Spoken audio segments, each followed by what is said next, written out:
Beyaz bayrak havada. Start verildi ve koşu başladı sayın yarışseverler. Ekürilerden 9 numaralı Discount'ınız rakiplerinden 5 boy sonra koşuya başladı.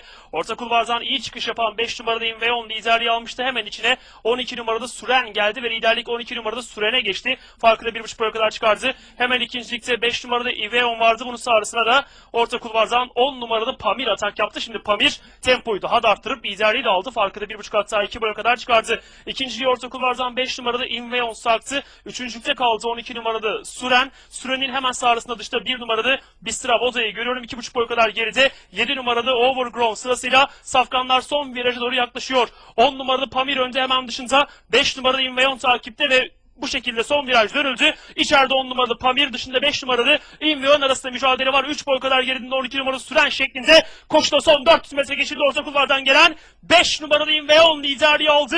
Farkı da bir anda 2,5 hatta 3 boya kadar çıkartıyor. İçeride 10 numaralı Pamir ikincilikte son yüze doğru.